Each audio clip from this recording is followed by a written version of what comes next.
Hey, how's it going, everyone? Thank you for joining me on a new episode of Best and Worst Track of the Week on the Music Reviewer podcast.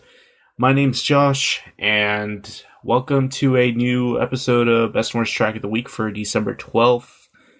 And it seems like this is the last week of the Billboard year, or that we're covering the last week of the Billboard year. All the new tracks that came in this week were technically from the last week of November, so yeah, we're at that point of the year. It's been a crazy year, but yeah, we got through. But anyways, on this episode of Best and Worst Track of the Week, if you're new, first of all, welcome to the Music Reviewer podcast. And my name's Josh. I just like talking about music. Hopefully you liked talking about music too. But anyways, very Christmas heavy week on Best and Worst Track of the Week. And just to explain to everyone that's new, Best and Worst Track of the Week is a show where I cover all new entries into the Billboard Hot 100, take all of them, give them a letter grade and a review, and take one that's the worst and take one that's the best. And yeah, very Christmas heavy week. I think this might be peak Christmas. Possibly we're not there yet, though, because we're still kind of in the midst of the holiday season. But anyways, before we get started, I just want to let everyone know there is a new episode of the album review series for the latest Bad Bunny album titled Ultimo Tour del Mundo. Thought that was a pretty solid album by Bad Bunny. If you have not checked out that album, I highly recommend it. Or check out the review too if you're just interested, because this episode of Best and Worst Track of the Week, although very Christmas and holiday heavy, is a album bomb a week by Bad Bunny. So basically, I am going to cover all the tracks I didn't thoroughly review on the album review. But if I covered it on the album review, I'm basically just going to be giving you a letter grade to avoid redundancy. But anyways, let's start with some highlights. First of all, Mood is back up to number 1 this week. Not that much of a surprise there. Although All I Want for Christmas Is You by Mariah Carey is up to number 2. It happens almost every year where she just kind of sneaks in with this unavoidable holiday track that no one can ever escape. It's Death Taxes and All I Want for Christmas Is You, basically. And I guess some projections are saying it might even go to number 1 next week. One track I haven't touched in a while since giving it Worst Track of the Week 1 week, Holy by Justin Bieber and Chance the Rapper is down to number 7. Thought that one might have been gaining some traction, but it looks like that one could be dying. Also, Blinding Lights by The Weeknd is now out of the top 10 to number 11. That one seems like it might be losing its very lengthy dominance. Lots of Christmas re-entries and risers this week. But also, AJR keeps on surprising with their track Bang, up to 27 this week. Always rooting to see how high that can go for the sake of curiosity. Life Goes On by BTS down to 28. I believe that was number 1 last week. So, yeah, a huge drop off in that respect. It was kind of expected. Also, Savage Love, the once dominant summer track, is pretty much dead. It's down 10 spots this week to 29.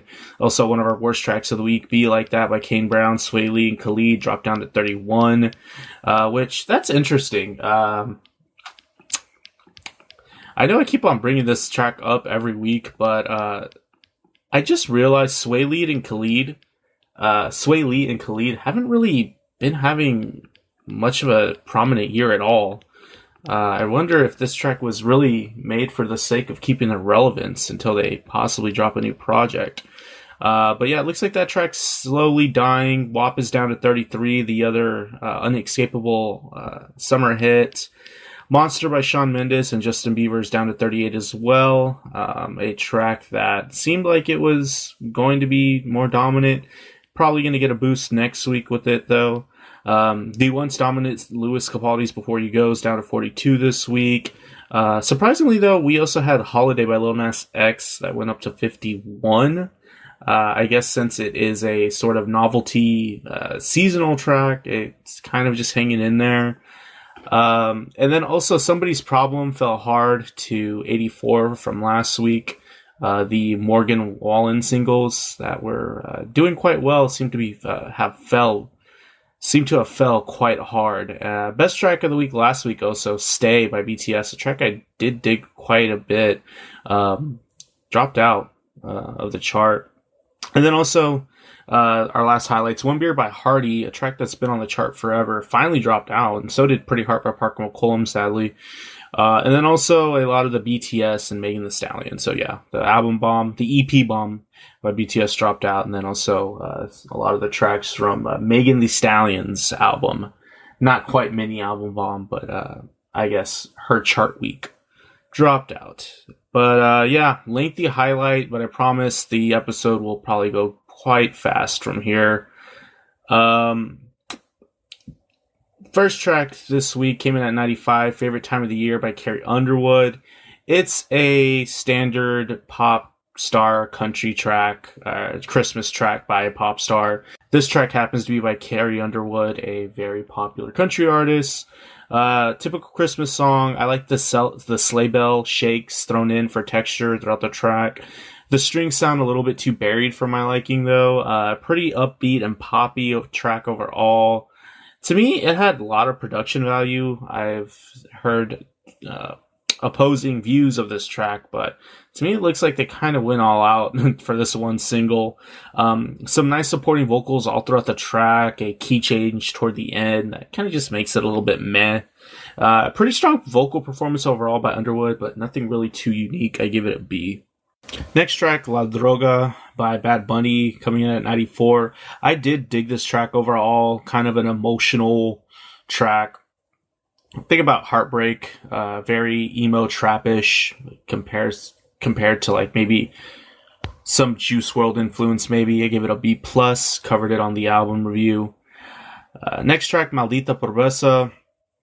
Another thoroughly covered track on the album review, came in at 87.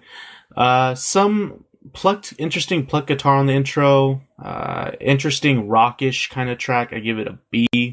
The next track, Oli Cobra, came in at 81. Another thoroughly reviewed track from this album. I thought it was solid. I gave it a B. Some interesting dynamics here. Interesting track overall where you hear some dark qualities and some cool, I guess, new ways that Bad Bunny presents himself on his music. Next track was also off Bad Bunny's album, coming at 79. El Mundo Es Mío, gave it a B+. Covered it on the review. Kind of like this down-tempo, eerie instrumental for the beginning of the track, and then it kind of transitions to like a sort of trap sort of influenced song. I dug it. Next track was Booker T, coming in at 78 off the Bad Bunny album. This one didn't thoroughly cover it. I was pretty meh on it. I liked the warbled guitar riff in the beginning. I like the return to the usual rap and trap beat style here.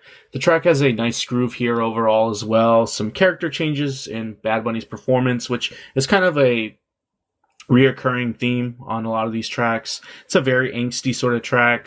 My issue is it felt very abrupt in a lot of the transitions, and it kind of made it feel unsteady, a little ADD. I gave it a C. Next track was Under the Mistletoe by Kelly Clarkson and Brett Eldredge. The other stereotypical pop country Christmas track, this time by Brett Eldredge, who don't really know what he's doing nowadays. I guess he's making country music. And of course, American Idol's Kelly Clarkson. This track almost got worst track of the week, but I just couldn't bring myself to give it that because it's really just very meh. It's upbeat and poppy. The track starts with some chirpy guitar and keyboard work that I dug. Sounds very indistinct though. I'm not sure if I would be able to tell if this was Kelly Clarkson on this track if I was just out and about shopping somewhere. Also, Brett Eldredge sounds sort of different from what I'm used to hearing. He kind of sounds like the guy from Old Dominion here. He sounds interesting in this context, but I don't know if that's really a good thing. Track overall is kind of sanitary. Bridge is a little clunky too. I give it a C. Next track is Haciendo Que Me Amas, coming in at 72 from Bad Bunny. This track did not thoroughly covered. There's a chorus effect here in the guitar track that kind of kicks off the track, and you get a somber mood with some depressing antics, and then it's a very emotional vocal performance by Bad Bunny overall on here. It's not bad. Some minimalist choices made on the track, where essentially we just get like guitar and vocals for most of it. The track maybe even has some light dream pop or alt R&B influence, kind of attesting to that experimentation on this overall album. We also get like a transition later to a more hip-hop flavored beat halfway through the track. The track is pretty low-key and moody. I do dig the rap vocal inspired lines when we do get them. Kind of gives the track some more needed energy. It's an interesting track. I gave it a B. The next track, Dig Down in Dallas by Trey Lewis, was kind of the oddball of the week. It seems like every week doing this show, we get a country track that is kind of just like the token ritual of the Billboard Hot 100, where and there has to be something new entering from Nashville. But this is from the Texas country scene, and I struggle to come to the conclusion whether this track is a joke or if it's meant to be serious. But it's about the lyrical content's basically about a guy that's very salty about a woman basically not sleeping with him.